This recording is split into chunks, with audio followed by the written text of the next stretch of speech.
Her Har Mahadev. Good evening my dear friends. मैंने कल video बनाई थी पितृपक्ष के लिए कि किस तरह पितृपक्ष क्या होता है और क्यों मनाना चाहिए। आई एम संतोष मल्होत्रा। नमस्कार टू एवरीबॉडी।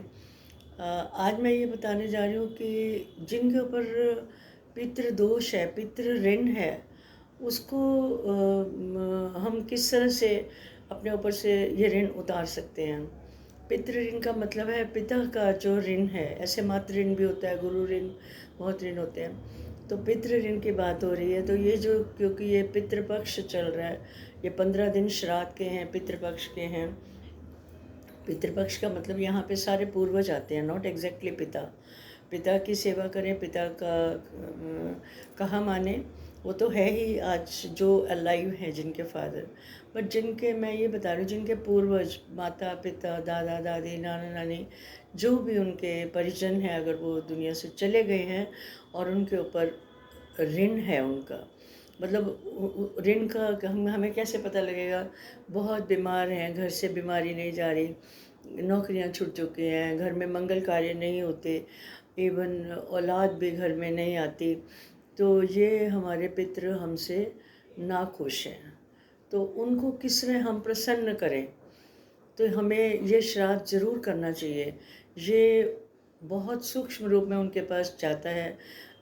ब्राह्मणों को दें, ये जो खाना है हम खाना बनाए, उनके जो उनको पसंद है वो उस तरह का आप खाना बना के अब ब्राह्मणों को दे सकते हैं।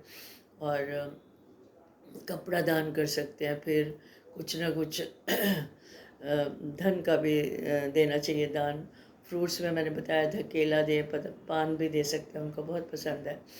और अगर हम अफोर्ड कर सकते हैं गया जाने के लिए, तो गया जाके तो ये पितृ ऋण एकदम उतर जाता है।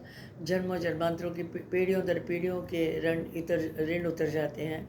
तो गया जाके भी पिंडदान करना चाहिए। यह भी एक रास्ता है, क्योंकि ऐसा माना गया है कि जो गया से जो रास्ता जाता है वो पितृलोक में जाता है सीधा। तो वहाँ जाके जो पिंडदान करता है तो बहुत जल्दी पितृ ऋण उतर जाता है। अब दूसरा रास्ता एक और भी है, जो नहीं जा सकते वो यहाँ प्रण करके भी किसी को, वहाँ के किसी ब्राह्मण को दे सकते हैं।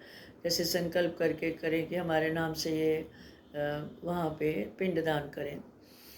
और मैं एक चीज़ और बताना चाहती हूँ कि जैसे एक पिता के 3 पुत्र हैं, तो तीनों पुत्रों को ये श्राद्ध करना चाहिए पिता का। वो इसलिए कि सबके अपने, सब पिता ने तो तीनों बच्चों को पाला है, वो कहीं बड़ा करेगा छोटा करेगा नहीं, सबको करना चाहिए। और जिनके घर में और लड़का नहीं है, उनकी बेटियां भी कर सकती हैं। और मैंने बताया था कि पीपल पे भगवान कृष्ण कहते हैं कि अगर मेरा पेड़ों में वास है तो वो पीपल पे है।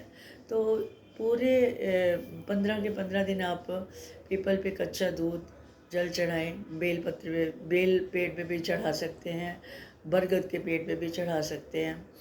तो तीनों में भी उनको, पितरों को मोक्ष की कृपा मिल जाती है, प्रसन्न हो जाते हैं। अगर हम कुछ भी नहीं कर सकते तो एक सबसे बड़ा उपाय ये है, क्योंकि जैसे जानते हैं अब भगवान विष्णु मोक्ष के भगवान हैं, मोक्ष के दाता हैं, तो हमें ये 15 दिनों में श्रीमद् भागवत का पाठ अवश्य करना चाहिए। रोज़ के चाहे 2 श्लोक पढ़ें, 3 पढ़ें, अपने पितरों को याद करते हुए उनके अपने मन में श्रद्धा भाव रखें। आखिर उन लोगों ने, देखिए, हमें पाला है, बड़ा किया है, जो भी आज हम हैं उनकी वजह से हैं। तो बच्चों, ये मत भूलो कि हमारा भी कुछ उनके प्रति कर्तव्य बनता है। जिंदा जी तो हम केयर करना चाहिए हमें, लेकिन जाने के बाद भी हमें श्रद्धापूर्वक उनको ये सब उनके प्रति श्राद्ध करना चाहिए। श्रीमद् भागवत का पाठ करिए। अगर आप नहीं, वो भी नहीं कर सकते, तो आप यूट्यूब में कम से कम सुन लीजिए, टीवी में सुन लीजिए।